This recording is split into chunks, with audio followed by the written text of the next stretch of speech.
Okey, saya ingin mengetengahkan topik saya di sini iaitu cabaran pertama penulis karya bahasa Malaysia adalah diri sendiri. Kurang yakin, kurang mengenali platform yang menyediakan peluang menulis dalam bahasa Malaysia mungkin menyebabkan kita jarang membaca hasil penulisan kaum India. Jadi saya rasa perkara ini mungkin boleh diulas oleh penulis-penulis lain di sini. Saya memang setuju dengan pendapat moderator tadi, Cikgu Nazanin Bini.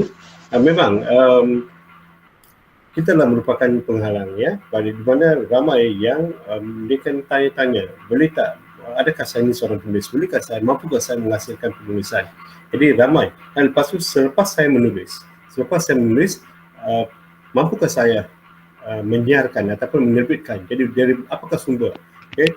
Seperti ramai yang pernah beritahu, saya pernah tulis beberapa, ada ramai penulis ya, mereka pernah tulis dan hantar dan kirimkan tulisan tu tapi tak tersiar.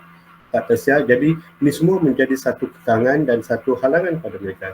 Jadi katalah mungkin saya berbangga ataupun saya boleh dikatakan bernasib baik ya, saya dapat ada seorang insan yang di mana dia buat dikumpulkan dan menjadi antologi dan karya saya terpapar.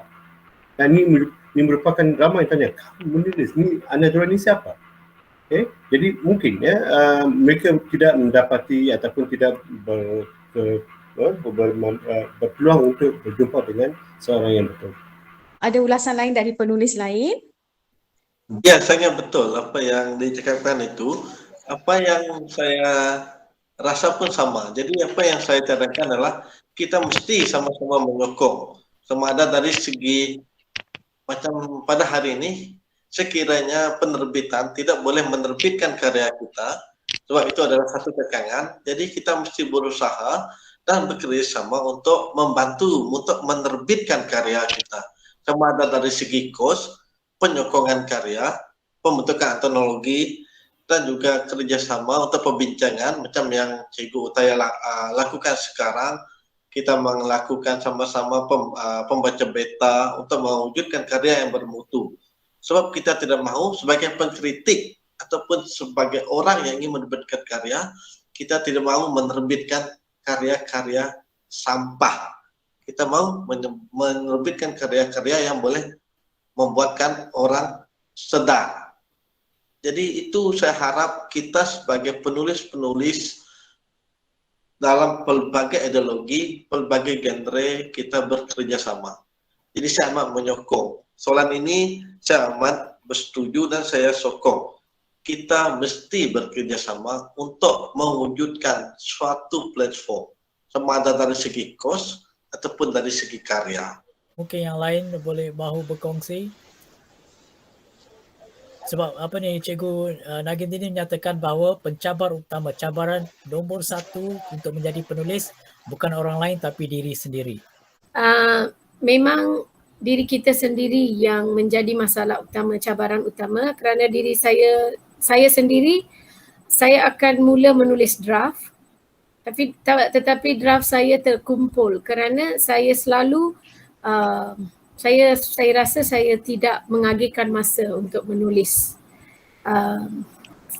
Dah banyak kali saya cuba peruntukkan masa tetapi saya masih gagal. So draft saya semakin bertambah dan saya belum menghasilkan apa-apa karya sepanjang tahun ini.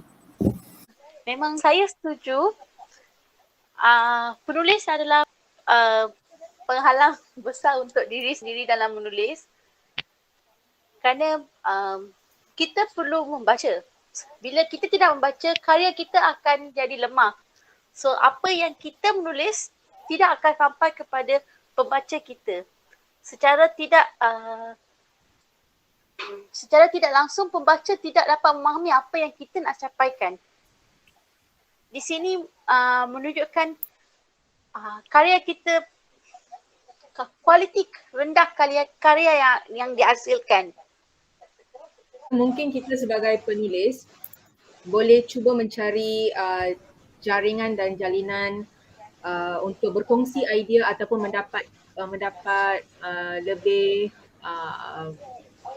lebih banyak pandangan ataupun pengalaman daripada penulis-penulis lain menerusi platform-platform tertentu. Contohnya seperti dalam Facebook, kita mungkin ada kumpulan-kumpulan kecil yang memang mereka wujudkan antara penulis. So dengan menyertai platform sebegitu, kita boleh sebenarnya mendapat lebih banyak peluang untuk mendapatkan maklumat tentang penulisan dan juga platform untuk menerbitkan hasil penulisan.